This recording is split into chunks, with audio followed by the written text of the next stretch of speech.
दोस्तों, बैलों की कहानी हीरा और मोती की प्रस्तुतकर्ता प्रताप सिंह चंदेल। आप सभी को प्रताप भैया की राम राम। वीडियो पूरा ही देखें, धन्यवाद।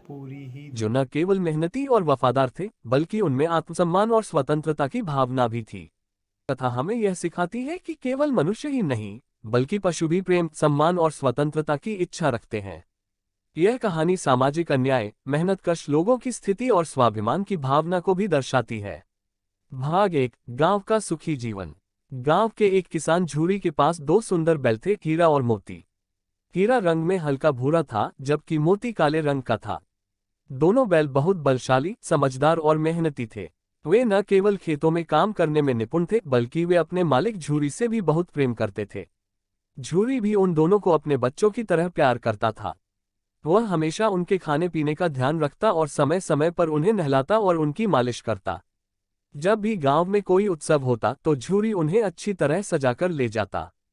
गांव में लोग भी हीरा और मोती की मेहनत और झूरी की उनकी देखभाल के तरीकों की प्रशंसा करते थे। हीरा और मोती के बीच भी गहरी मित्रता थी। वे हमेशा साथ रहते, साथ खाते और साथ सोते। अगर कभी किसी कारण से उन्हें अलग कर दिया जाता तो वे बेचैन हो जाते और एक दूसरे को पुकारने लगते। उनका जीवन सुखद था और वे अपने मालिक झूरी के साथ बहुत खुश थे। भाग 2, संकट की शुरुआत। लेकिन सुख हमेशा एक जैसा नहीं रहता। झूरी की पत्नी, जो उतनी दयालु नहीं थी, बैलों को अधिक चारा देने और उनकी देखभाल करने से खुश नहीं थी। उसे लगता था कि ये बैल जरूरत से ज्यादा खाते हैं और इनका खर्च बहुत अधिक है। एक दिन झूरी की पत्नी ने झूरी से कहा, तुम इन बैलों को अपने ससुराल क्यों नहीं भेज देते? वहां तुम्हारे ससुर को इनकी जरूरत भी होगी और हमें इनका खर्च भी नहीं उठाना पड़ेगा। झूरी को यह बात अच्छी नहीं लगी, लेकिन पत्नी के बार बार कहने पर उसने बैलों को अपने ससुराल भेजने का निर्णय लिया। हीरा और मोती यह नहीं समझ पा रहे थे कि उन्हें अचानक एक नए स्थान पर क्यों भेजा जा रहा है। उन्होंने झूरी की आंखों में उदासी देखी, लेकिन वे मजबूर थे। भाग 3, पराए घर में दुख भरा जीवन।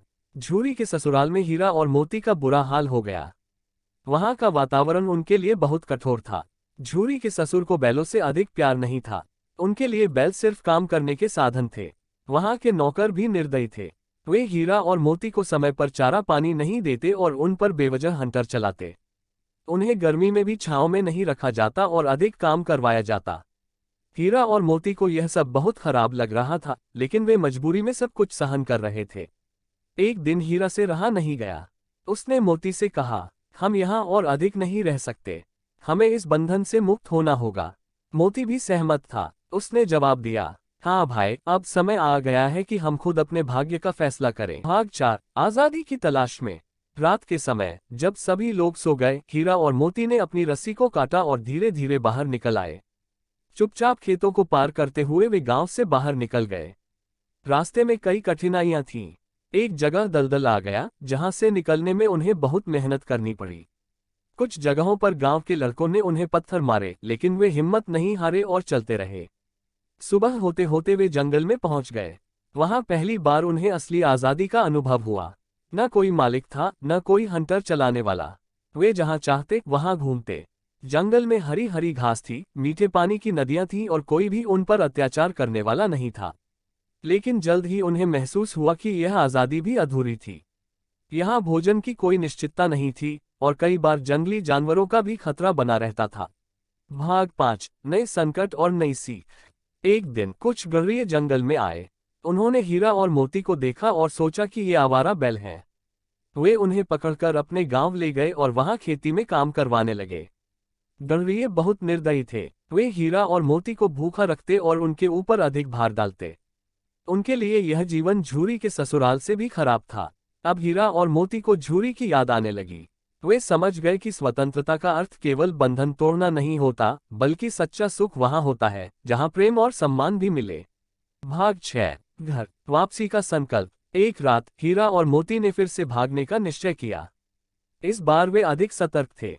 जैसे ही गौरैये सो गए, उन्होंने अपनी रस्सियां काटी और गांव से बाहर निकल गए। इस बार वे पहले से अधिक सतर्क थे और बड़ी सावधानी से चलते रहे। रास्ते में कई कठिनाइयां आईं, कहीं पानी की कमी थी, कहीं रास्ता भटक गए, लेकिन उन्होंने हार नहीं मानी।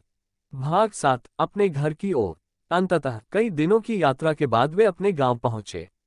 झूरी अपने खेत में काम कर रहा था जब उसने दूर से हीरा और मोती को आते देखा। वह दौड़कर उनके पास गया और प्यार से उनकी पीठ सहलाने लगा। उसकी आंखों में आंसू थे। हीरा और मोती भी खुशी से झूरी के चारों ओर घूमने लगे। झूरी ने तुरंत उनके लिए भोजन और पानी का इंतजाम किया। उसने उनके घावों को देखा और मरहम लगाया। अब वे अपने सच्चे घर वापस आ गए थे, जहां उन्हें प्यार, सम्मान और सुरक्षा मिलती थी।